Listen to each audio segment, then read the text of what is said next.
नमस्कार सभी साथियों को स्वागत करता हूं सबका इस यूट्यूब चैनल पर जिसका नाम है स्टडी विद पीएन लोधा। साथियों, आज हम रीट शिक्षक भर्ती हेतु हिंदी का गोल्डन पेपर नंबर 26 हल करेंगे। पूरे ही 30 क्वेश्चन हैं, शिक्षण विधियों के भी क्वेश्चन हैं और हिंदी व्याकरण के भी क्वेश्चन हैं। तो चलिए शुरू करते हैं। आज का पहला वीडियो है ये, इसके बाद में आपके साइकोलॉजी का वीडियो आएगा। ठीक है, तो चलिए ये देखते हैं। पहला क्वेश्चन ये आपके लेवल 1 के लिए भी है और लेवल 2 के लिए भी है साथियों। तो चलिए देख लेते हैं आपका प्रथम क्वेश्चन। तो साथियों, प्रश्न संख्या 1 पे हम आ चुके हैं। देखिएगा प्रश्न नंबर 1 को। किस शब्द की संधि गलत है? अतः प्लस एव अतएव, मम प्लस इतर ममेतर, अक्ष प्लस ऊहिनी अक्षोहिणी और नव प्लस उड़ा नवोड़ा। देखिए गलत आपको संधि शब्द देखना है, गलत। ठीक है, जो आपको लगता है कि यार ये तो गलत है। तो साथियों, बात करें हम अतः प्लस एव की, ये विसर्ग संधि का उदाहरण है और ये अतएव बनता है, विसर्ग का यहाँ पर लोप हो जाता है। मम प्लस इतर से ममेतर ही बनता है, अक्ष प्लस ऊहिनी से अक्षोहिणी ही बनता है। लेकिन जो नवोड़ा शब्द है, नव प्लस उड़ा, इसमें जो नवोड़ा है ये गलत लिखा हुआ है। नवोड़ा इस प्रकार से बनेगा साथियों। ठीक है, इसलिए आपके विकल्प नंबर 4 सही है प्रश्न नंबर 1 में। अब आपको लग रहा होगा कि यार अक्षोहिणी में तो डबल मात्रा सही है, नवोड़ा में डबल मात्रा क्यों नहीं सही है? तो साथियों, ऊ है ऊहिनी, ऐसे शब्द जो होते हैं इनके बाद में अगर इनके पूर्व अगर जैसे कोई स्वर हो तो फिर ये साथियों अपवाद के अंतर्गत चलते हैं और ये वृद्धि संधि के अंतर्गत आ जाते हैं, यहाँ पर गुण के न होकर के। तो इसलिए ये तो फिर किसका उदाहरण है? ये गुण का उदाहरण है, लेकिन वृद्धि का हो जाता है। बाकी चौथा विकल्प जो है ये इसमें ऐसा नहीं होता है। तो चौथा विकल्प आपके प्रश्न 1 में सही है। नेक्स्ट देखेंगे प्रश्न नंबर 2 को। देखेंगे दूसरा क्वेश्चन क्या है आपके। तो ये देखिए प्रश्न नंबर 2 को। इनमें से किस शब्द में कर्ण तत्पुरुष समास है? पत, भ्रष्ट, गुणयुक्त, जीवनदान और स्वर्गपतित। तो देखो, कर्ण तत्पुरुष समास का उदाहरण क्या होता है? कर्ता ने कर्म को कर्ण से, तो से अथवा के द्वारा कारक चिन्ह इसमें लगता है, से अथवा के द्वारा। तो पत भ्रष्ट का होगा पत से भ्रष्ट, यहाँ भ्रष्ट का अर्थ अलग होने से लिया जाएगा साथियों, इसलिए अपादान में चला जाता है।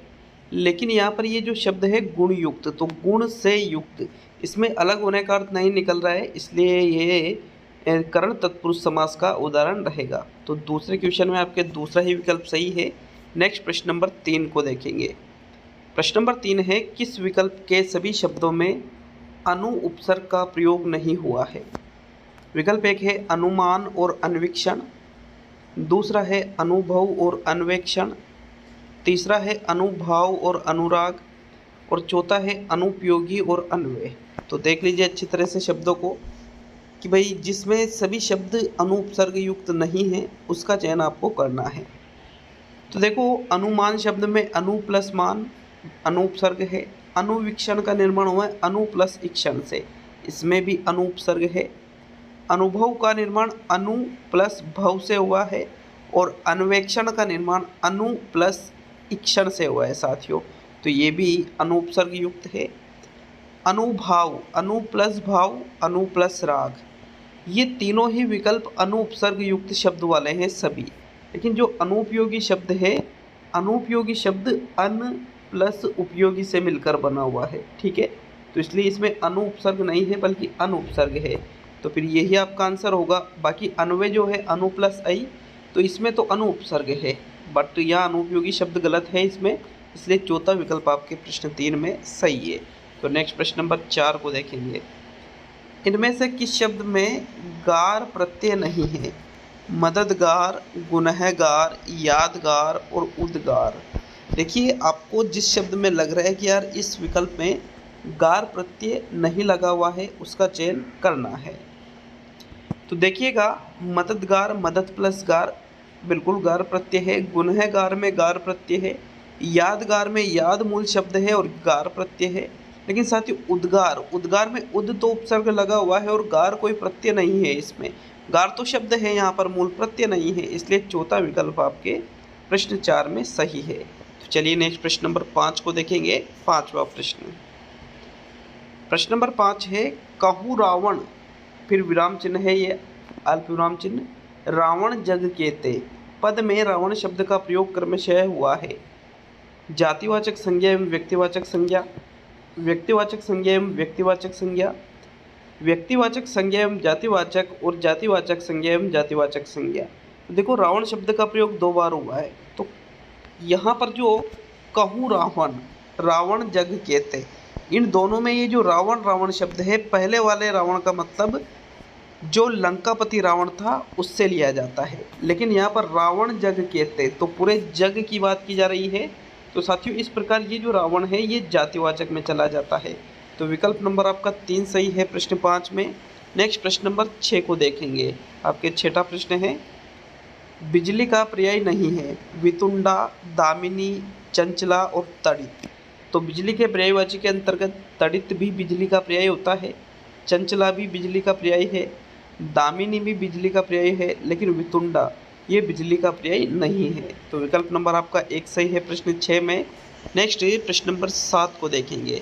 तो प्रश्न संख्या 7 है, विहित का विलोम होगा निषिद्ध, कृत, निर्मित और अधिष्ठ। तो देखो वेरी इंपॉर्टेंट क्वेश्चन है, लिख लीजिएगा इस प्रश्न को। विहित का जो विलोम शब्द होता है, डायरेक्टली पता नहीं चल रहा है कि भाई विहित का जैसे दिन रात, ऐसे नहीं है डायरेक्टली ये शब्द।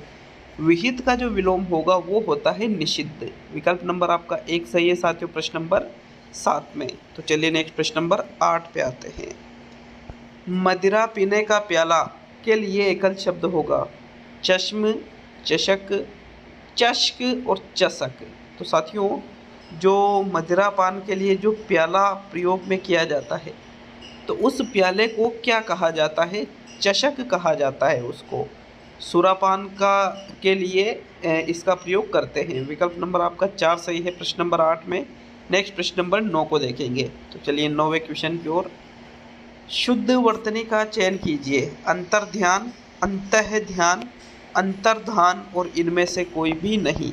तो साथियों एग्जाम में क्या होता है, कल तो मैंने इनमें से कोई नहीं वाले 3-4 विकल्पों को सही मानना था, मतलब सही रखा था, लेकिन एग्जाम में क्या होता है आपके इनमें से कोई नहीं वाला विकल्प 99% ये रहेगा कि ये तो है ही नहीं, इसको तो एक तरफ रख दिया करो आप। मेन एग्जाम की कह रहा हूँ मैं।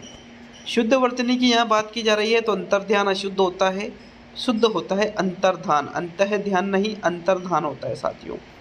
तीसरा विकल्प आपका प्रश्न नंबर 9 में सही है। नेक्स्ट प्रश्न नंबर 10 को देखेंगे। तो चलिए 10वें क्वेश्चन की ओर। इनमें से स्त्रीलिंग शब्द है सलाद, सनक, सलाम और सारस। देखो सारस पुल्लिंग का उदाहरण है, सलाद पुल्लिंग का उदाहरण है। अब सनक या सलाम, तो अपन यूँ कहते हैं मैंने उसको सलाम किया, तो सलाम किया साथियों, तो ये भी पुल्लिंग में ही रहेगा। लेकिन ये जो सनक है, सनक एक स्त्रीलिंग शब्द के अंतर्गत आ जाता है। विकल्प नंबर आपका 2 सही है प्रश्न संख्या 10 में। तो चलिए आगे बढ़ेंगे। अब हम प्रश्न नंबर 11 की ओर 11वां क्वेश्चन देख लेते हैं। देखिएगा, इनमें से कौन सा संदिग्ध वर्तमान काल का उदाहरण नहीं है? महेश पढ़ता होगा, देव खेल रहा होगा, वरुण सोता होगा और कुसुम ने पढ़ाई की होगी। तो साथियों देखिएगा, संदिग्ध वर्तमान काल, तो चारों ही जो उदाहरण है वो संदिग्ध के तो उदाहरण है, संदेह है चारों पे, लेकिन एक उदाहरण ऐसा रहेगा जो कि वर्तमान काल का उदाहरण नहीं रहेगा। तो फिर वही आपका आंसर रहेगा प्रश्न नंबर 11 में। देखिएगा, महेश पढ़ता होगा मतलब वर्तमान की बात है, खेल रहा होगा, सोता होगा, ये तीनों ही संदिग्ध वर्तमान में आ जाएंगे। लेकिन कुसुम ने पढ़ाई की होगी मतलब पहले की बात है, और पहले की बात किस में चली जाती है? भूतकाल में चली जाती है साथियों। तो ये जो कुसुम ने पढ़ाई की होगी ये संदिग्ध भूतकाल का उदाहरण है, न कि संदिग्ध वर्तमान काल का। तो विकल्प नंबर आपका 4 सही है प्रश्न 11 में। नेक्स्ट प्रश्न नंबर 12 को देखेंगे। तो 12वां प्रश्न है, इनमें से कौन सा वाक्य संयुक्त वाक्य का उदाहरण है? पुलिस ने उस लड़के को पकड़ लिया जिसने चोरी की। यह वही मकान है जिसमें मैं रहता था। बच्चे को उसकी पुस्तक लौटा दो, लौट दो नहीं लौटा दो होगा ये, है ना, मिस टाइपिंग है ये। लड़का आया किंतु वह रुका नहीं। तो इनमें से उस विकल्प का चुनाव करिएगा जो कि संयुक्त वाक्य का उदाहरण है। 3 विकल्प संयुक्त के नहीं रहेंगे, लेकिन कोई भी इनमें से एक विकल्प है जो कि संयुक्त का उदाहरण है साथियों। तो पहला जो विकल्प है, पुलिस ने उस लड़के को पकड़ लिया जिसने चोरी की, ये मिश्र वाक्य का उदाहरण है। किसका है ये? मिश्र का। यह वही मकान है जिसमें मैं रहता था, ये भी मिश्र का ही उदाहरण है साथियों। तीसरा जो है, बच्चे को उसकी पुस्तक लौटा दो, तो यहाँ पर ये भी संयुक्त का उदाहरण नहीं है, बल्कि लड़का आया किंतु वह रुका नहीं। किंतु यह अव्यय समुच्चय बोधक है, जो कि संयुक्त वाक्य का उदाहरण है। प्रश्न नंबर 12 में विकल्प नंबर 4 आपके बिल्कुल सही है। नेक्स्ट प्रश्न नंबर 13 पे आते हैं। 13वां क्वेश्चन है, इनमें से किस वाक्य में निपात का प्रयोग नहीं हुआ है? तुम कहाँ तक जा रहे हो? मैं भी साथ चलूँगा, वह तो नहीं चलेगा और वह पढ़ाई कर रहा है। देखिएगा, निपात के प्रयोग की बात की जा रही है, तो तुम कहाँ तक जा रहे हो, ये तक शब्द यहाँ निपात है। मैं भी साथ चलूँगा, ये भी शब्द यहाँ निपात है। वह तो नहीं चलेगा, तो शब्द निपात है।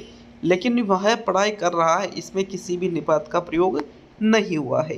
तो आपके फिर विकल्प नंबर 4 जो है वो ही इस क्वेश्चन का आंसर है। विकल्प नंबर 4 में किसी भी निपात का प्रयोग नहीं हुआ है साथियों। तो नेक्स्ट प्रश्न नंबर 14 पे आते हैं।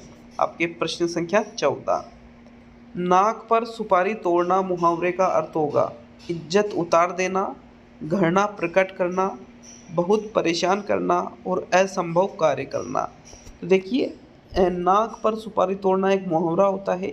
इसका अर्थ आपको बताना है कि भाई कौन सा विकल्प है जो कि नाक पर सुपारी तोड़ने के मुहावरे को शुद्ध रूप से प्रकट कर रहा है। 14वें क्वेश्चन में राइट आंसर बताइएगा साथियों। तो देखो, ये जो प्रश्न नंबर 14 है, इसका जो सही आंसर है, नाक पर सुपारी तोड़ना मुहावरे का अर्थ होता है बहुत परेशान करना या बहुत तंग करना। किसी को हम बहुत ज़्यादा परेशान करते हैं तो वही मुहावरा बन जाता है नाक पर सुपारी तोड़ना। तीसरा विकल्प सही रहेगा 14वें प्रश्न में। नेक्स्ट प्रश्न नंबर 15 पे आते हैं। तो प्रश्न संख्या 15 सही विराम चिन्हों वाला वाक्य है। जो पत्र आज आया है, यहाँ पर फिर अल्प विराम चिन्ह कहाँ है? प्रश्नवाचक चिन्ह। जो पत्र आज आया है, यहाँ पर ये बिंदु लगा हुआ है, ठीक है। फिर कहाँ है? प्रश्नवाचक चिन्ह। जो पत्र आज, फिर अल्प विराम चिन्ह, आया है, फिर अल्प विराम चिन्ह, फिर कहाँ है? फिर प्रश्नवाचक चिन्ह। और जो पत्र आज आया है, अल्प विराम चिन्ह, कहाँ है? विस्मयादिबोधक चिन्ह। तो साथियों, आया है तो भाई कहाँ है, ये चीज़ें पूछा जा रहा है, तो इसमें प्रश्नवाचक चिन्ह तो आएगा ही आएगा। तो ये तो गलत हो गया चौथा, तो क्योंकि विस्मयादिबोधक तो इसमें नहीं आएगा। जो पत्र आज आया, तो इसके बीच में अल्प विराम चिन्ह आ ही नहीं सकता, ये भी गलत हो गया। जो पत्र आज आया है, तो यहाँ अल्प विराम चिन्ह लगना चाहिए, कहाँ है? यहाँ प्रश्नवाचक लगना चाहिए। तो विकल्प नंबर आपका 1 सही है प्रश्न 15 में। नेक्स्ट प्रश्न नंबर 16, शिक्षक ने कहा पेन टेबल पर रख दो। भाषा शिक्षण की यह विधि है। द्विभाषी विधि है, अनुकरण ध्वनि विधि है, ध्वन्यात्मक विधि है और समवाय विधि है।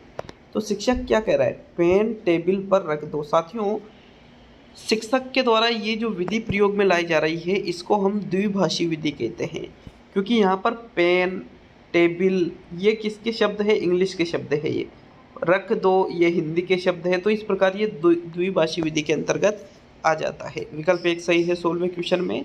नेक्स्ट प्रश्न नंबर 17, व्याकरण शिक्षण का अव्याकृति सिद्धांत है। व्याकरण पुस्तक से हमें व्याकरण पढ़ाना चाहिए? नहीं, व्याकरण पुस्तक से पढ़ाना चाहिए। व्याकरण को सिर्फ व्याकरण की पुस्तक से पढ़ाना चाहिए। व्याकरण को अभ्यास द्वारा पढ़ाना चाहिए और व्याकरण को पढ़ाने की आवश्यकता नहीं है, क्योंकि भाषा पढ़ने से व्याकरण अनायास ही आ जाती है।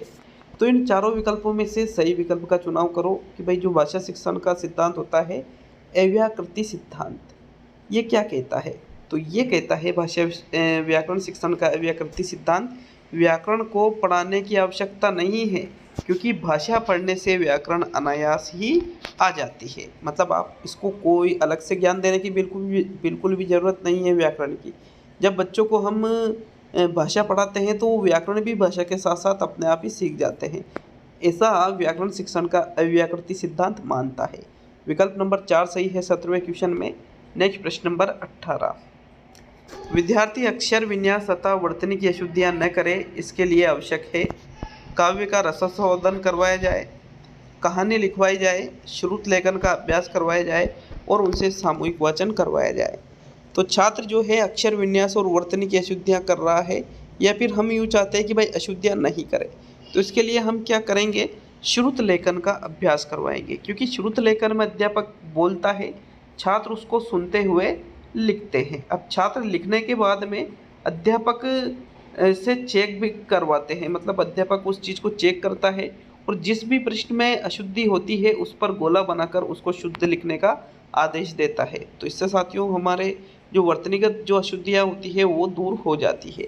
तो विकल्प नंबर आपका 3 सही है प्रश्न नंबर 18 में। नेक्स्ट है प्रश्न नंबर 19।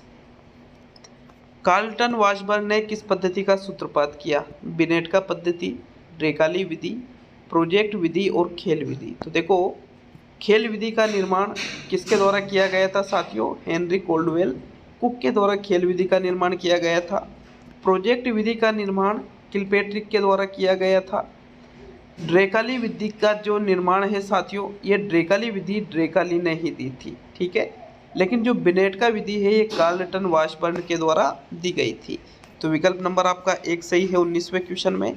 नेक्स्ट प्रश्न नंबर 20 को देखेंगे। बालाघात नहीं है, बलाघात है ये, बलाघात, ठीक है। क्या है ये? बलाघात।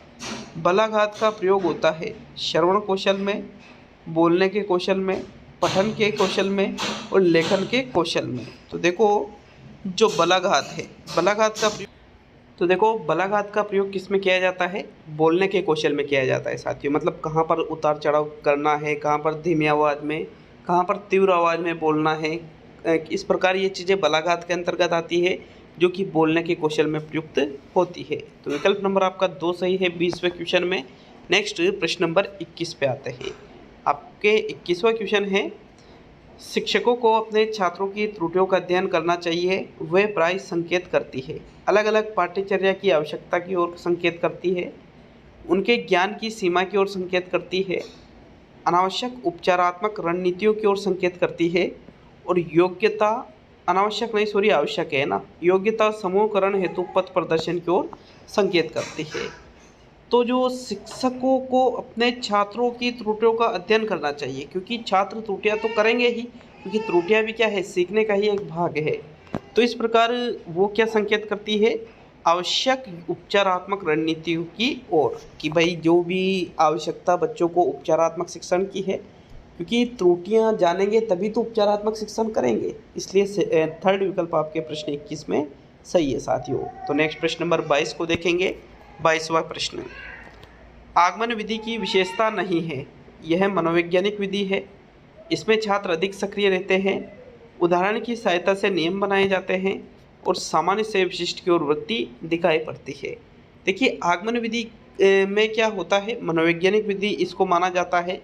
छात्र भी अधिक सक्रिय रहते हैं इसमें, क्योंकि छात्र खुद उदाहरणों से नियम निकालते हैं, उदाहरण की सहायता से नियम बनाए जाते हैं, बिल्कुल सही है। लेकिन सामान्य से विशिष्ट की ओर इसमें वृत्ति नहीं होती है, बल्कि इसमें विशिष्ट से सामान्य की ओर बढ़ा जाता है साथियों। तो विकल्प नंबर आपका जो 4 है ये प्रश्न नंबर 22 में सही है। नेक्स्ट अब हम आगे बढ़ेंगे प्रश्न नंबर 23 की ओर। तो चलिए 23वें प्रश्न पर, जब बालक प्रथम बार किसी खरगोश को देखता है तो उसके मस्तिष्क में निम्न में से किस बिंब का निर्माण होगा? श्रुति बिंब, विचार बिंब, भाव बिंब और दृश्य बिंब। देखिए, पहली बार बालक ने खरगोश को देखा, देखते ही उसके प्रति जो बिंब बनेगा वो दृश्य बिंब बनेगा साथियों। पहली बार जब किसी चीज़ को सुनेंगे तो फिर श्रुति बिंब बनेगा, लेकिन यहाँ देख रहे हैं तो फिर दृश्य बिंब आपका सही आंसर रहेगा प्रश्न नंबर 23 में। चौथा विकल्प सही है। नेक्स्ट प्रश्न नंबर 24 पे आते हैं। तो चलिए 24वें क्वेश्चन की ओर। किसने, यहाँ पर प्रश्न नंबर 24, लिखने की कला का विकास जिस प्रवृत्ति के द्वारा होता है वह है श्रुत लेखन विधि, रचनात्मक लेखन, उच्चारण और वर्तनी सुधार। देखिएगा, उच्चारण में क्या किया जाता है? शब्दों को बोला जाता है, तो ये तो लेखन की कला का विकास इससे तो होगा ही नहीं। श्रुत लेखन में सुनकर लिखा जाता है, बिल्कुल लेखन कला का विकास होगा, लेकिन साथियों इसमें अशुद्धियों को दूर करने का कार्य मुख्य होता है। जो राइट आंसर है वो रहेगा रचनात्मक लेखन। रचनात्मक लेखन के द्वारा लिखने की कला की विकास सबसे ज़्यादा होगा। विकल्प नंबर आपका 2 सही है प्रश्न नंबर 24 में। नेक्स्ट प्रश्न नंबर 25। 25वां क्वेश्चन है, मौन वाचन के बारे में कौन सा कथन गलत है? स्वाध्याय में रुचि बढ़ाना, ज्ञान की परिधि को विस्तृत करना, सभी स्तर की कक्षाओं के लिए उपयोगी है और अवकाश का सदुपयोग करना। देखिए, मौन वाचन में अवकाश के समय का सदुपयोग होता है। ज्ञान की परिधि विस्तृत होती है, स्वाध्याय में बालकों की रुचि बढ़ती है। लेकिन साथियों सभी स्तर की परीक्षाओं के लिए उपयोगी ये एक गलत कथन है, क्योंकि मौन वाचन उच्च स्तर पर उपयोगी माना जाता है। जो प्रारंभिक स्तर है, पूर्व प्राथमिक स्तर है, इन पर मौन वाचन उपयोगी नहीं माना जाता है। तो विकल्प नंबर जो 3 है ये मौन वाचन के बारे में गलत है। विकल्प नंबर आपका 3 सही रहेगा प्रश्न नंबर 25 में। नेक्स्ट प्रश्न नंबर 26 पे आते हैं। तो चलिए 26वें क्वेश्चन की ओर। पढ़ाना कौशल में सबसे ज़्यादा महत्वपूर्ण है, पढ़ाना नहीं पढ़ना है, ये पढ़ना कौशल में सबसे ज़्यादा महत्वपूर्ण है, क्योंकि पढ़ाना तो शिक्षण कराना हो गया, पढ़ना कौशल की बात है साथियों। शब्दों वाक्यों को शुद्ध रूप से उच्चारित करना, केवल अक्षर पहचान करना, तेज गति से पढ़ना और संदर्भ अनुसार अर्थ ग्रहण करना। देखिएगा पढ़ना कौशल जो होता है, तेज गति से पढ़ना कोई सबसे ज़्यादा महत्वपूर्ण नहीं है, केवल अक्षर पहचान रहे हो वो भी इतना ज़्यादा महत्वपूर्ण नहीं है। शब्दों वाक्यों को शुद्ध रूप से उच्चारित करना, हाँ ये महत्वपूर्ण है, लेकिन इससे भी ज़्यादा महत्वपूर्ण क्या माना जाएगा साथियों, संदर्भ अनुसार अर्थ ग्रहण करना। कि जिस संदर्भ में जो चीज़ें दी गई है, हम यदि उसी संदर्भ के अनुसार अर्थ को ग्रहण करते हैं तो वो पढ़ना कौशल में सबसे ज़्यादा महत्वपूर्ण होता है। विकल्प नंबर आपका 4 सही है 26वें में। नेक्स्ट प्रश्न नंबर 27 पे आते हैं। तो 27वां क्वेश्चन, शिक्षक का दाहिना हाथ किसे कहा जाता है, श्यामपट्ट को, शिक्षण विधि को, प्रस्तुतिकरण को और पाठ्य पुस्तक को। देखिए शिक्षक का दाहिना हाथ किसको कहेंगे साथियों, श्यामपट्ट को शिक्षक का दाहिना हाथ कहा जाता है। विकल्प नंबर 1 सही है आपके प्रश्न नंबर 27 में। नेक्स्ट प्रश्न नंबर 28 पे आते हैं। तो आपके 28वां क्वेश्चन देख लीजिए। नाटक शिक्षण का मुख्य उद्देश्य है छात्रों को रसानुभूति प्रदान करना, छात्रों में अभिनय कला का विकास करना, छात्रों को भाषा तत्वों का ज्ञान प्रदान करना और इनमें से सभी। जो नाटक शिक्षण होता है, नाटक शिक्षण का मुख्य उद्देश्य आपसे पूछा जा रहा है। देखो रसानुभूति करना तो भाई किसका उद्देश्य होता है, पद्य शिक्षण का उद्देश्य होता है। अभिनय कला का विकास करना नाटक शिक्षण का उद्देश्य होता है। भाषा तत्वों का ज्ञान प्राप्त करना गद्य शिक्षण का उद्देश्य होता है। तो इस प्रकार यहाँ दूसरा विकल्प आपके सही है, नाटक शिक्षण का मुख्य उद्देश्य छात्रों में अभिनय कला का विकास करना होता है। सेकंड विकल्प आपके 28 में बिल्कुल सही है साथियों। अब आज का सेकंड लास्ट मतलब 29वां क्वेश्चन देखेंगे। इसके बाद में साइकोलॉजी का जो पेपर आ रहा है उसको भी जरूर देखिएगा। नीर तीर जैसे खेलों से प्रारंभिक स्तर पर बालक में कौन से कौशलों का विकास होता है, श्रवण कौशल का, लेखन कौशल का, पठन कौशल का और इनमें से सभी। तो जो नीर तीर के खेल खिलाए जाते हैं विद्यालयों में, इनसे क्या होता है, जैसे नीर तीर इस प्रकार से शब्दों को बोला जाता है तो उससे बालक में श्रवण कौशल का विकास होगा साथियों। विकल्प नंबर आपका 1 सही है 29वें क्वेश्चन में। अब आज का अंतिम और 30वां क्वेश्चन देख लेते हैं। लेकिन आपको अगर वीडियो अच्छा लगे तो वीडियो को लाइक ज़रूर करिएगा और चैनल पर नए हो तो चैनल को सब्सक्राइब जरूर करिएगा साथियों। कमेंट करके जाइए 30 में से कितने क्वेश्चन आपके सही हुए हैं। और अगर किसी भी प्रश्न पे आपको डाउट हो, जैसे कल पर्यावरण वाला एक क्वेश्चन था, घुड़ला मेला वाला था शायद, तो उसमें वो ऑप्शन ही नहीं था जो कि राइट आंसर था। फिर मैंने नीचे कमेंट भी किया था उसके बारे में, तो उसको आप चाहो तो देख सकते हो। देखिए डाउट वाले प्रश्नों के लिए ज़रूर कमेंट करो आप। अगर आपका डाउट सही है तो बिल्कुल उसमें संशोधन किया जाएगा साथियों। तो 30वां और आज का अंतिम क्वेश्चन, छात्रों की कमजोरियों को ज्ञात करना कहलाता है उपलब्धि परीक्षण, उपचारात्मक परीक्षण, निदानात्मक परीक्षण और निष्पत्ति परीक्षण। देखिए कमजोरियों को अगर हमें ज्ञात करना है तो निदानात्मक परीक्षण से होती है। छात्र ने कितना ज्ञान कक्षा में अर्जित किया है ये हमें पता उपलब्धि परीक्षण से चलता है। उपचारात्मक शिक्षण में हम छात्रों की उन कमजोरियों को दूर करते हैं, ठीक है। उपलब्धि परीक्षण या निष्पत्ति परीक्षण एक ही होता है साथियों। तो विकल्प नंबर 3 बिल्कुल सही है प्रश्न नंबर 30 में। ये टेस्ट आज का प्रथम टेस्ट पूरा हुआ। सेकंड टेस्ट आपके 8 साढ़े 8 के लगभग आएगा और थर्ड टेस्ट आपके शाम को 3 से 4 के बीच में आएगा साथियों, ठीक है। तो मिलते हैं अब अगले वीडियो में। बहुत बहुत धन्यवाद सभी का।